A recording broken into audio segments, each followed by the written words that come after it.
क्या कभी सोचा है कि कुछ आदतें जाने अनजाने में हमें मूर्खता की राह पर ले जा सकती हैं? हजारों साल पुराना एक भारतीय ग्रंथ है विदुर नीति, जो इसी सवाल का जवाब देता है। तो चलिए आज उस सदियों पुराने ज्ञान को आज के दौर में समझने की कोशिश करते हैं। आज की चर्चा में सबसे पहले हम ये जानेंगे कि ये ज्ञान आखिर है क्या। फिर उन 5 आदतों को एक-एक करके समझेंगे। अहंकार, क्रोध और जलन, और फिर आलस्य और लालच।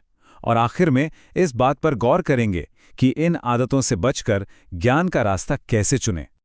ये एक बड़ा सवाल है ना, कि आखिर वो कौन सी आदतें हैं जो किसी भी इंसान को, चाहे वो कितना ही समझदार क्यों ना हो, महामूर्ख बना सकती हैं। विदुर नीति हमें यही सवाल पूछकर खुद के अंदर झांकने पर मजबूर करती है, और यहीं से हमारी आज की पड़ताल शुरू होती है। तो ये ज्ञान आया कहाँ से? ये आया है महाभारत के एक बहुत ही अहम पात्र विदुर से, जो अपनी बुद्धिमानी और बेबाक सच्चाई के लिए जाने जाते थे। कमाल की बात यह है कि उनकी कई बातें आज भी उतनी ही सच्ची और काम की लगती हैं। मतलब ये सिर्फ किताबी बातें नहीं हैं। ये वो सलाह थी जिसे अगर कौरवों ने मान लिया होता तो शायद महाभारत का नतीजा कुछ और होता। उनकी बर्बादी इस बात का सबूत है कि इस ज्ञान को नजरअंदाज करना कितना भारी पड़ सकता है।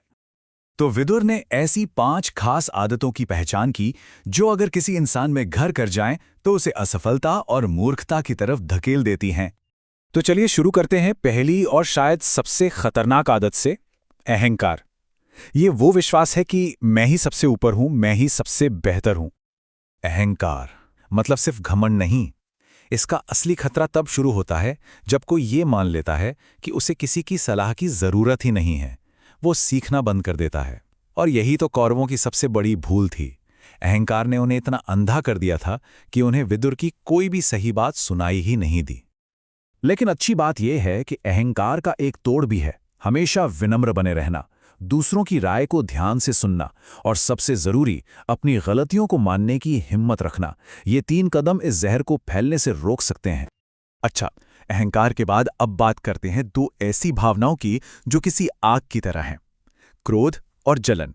ये अंदर ही अंदर इंसान को जलाकर राख कर देती हैं और उसकी सोचने समझने की शक्ति छीन लेती हैं।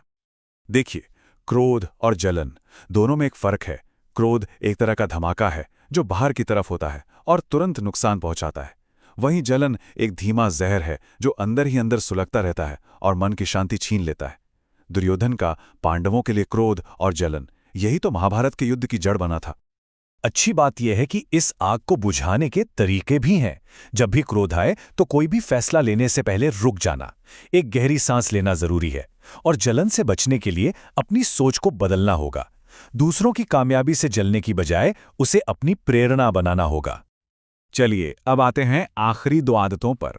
इन्हें एक ऐसे बोझ की तरह समझिए जो इंसान को आगे बढ़ने ही नहीं देता, उसे सफलता और संतुष्टि से दूर रखता है। आलस्य और लालच, ये एक ही सिक्के के 2 पहलू जैसे हैं। एक तरफ है आलस्य, जो हमें कुछ करने ही नहीं देता, हमारे मौके और हमारा कीमती वक्त चुरा लेता है। और दूसरी तरफ है लालच, जो हमें इतना दौड़ाता है कि सही गलत का फर्क ही खत्म हो जाता है और मन की शांति कहीं खो जाती है। तो इस बोझ को कैसे उतारा जाए? देखिए, आलस्य को तोड़ने का सबसे अच्छा तरीका है रोज छोटे छोटे लक्ष्य बनाना और उन्हें पूरा करना। और लालच का इलाज है संतोष, जो कुछ भी हमारे पास है उसमें खुश रहना सीखना और चाहिए कि दौड़ से बाहर निकलना। तो हमने इन 5 आदतों को समझा। अब सवाल ये उठता है कि इनसे बचें कैसे, क्योंकि ये सब कुछ आखिर में एक चुनाव पर आकर टिकता है, मूर्खता का रास्ता या ज्ञान का। तो वो कौन से तरीके हैं जो हमें सही रास्ते पर बनाए रखते हैं? इसका जवाब एक बहुत ही प्रैक्टिकल टूल किट में छिपा है।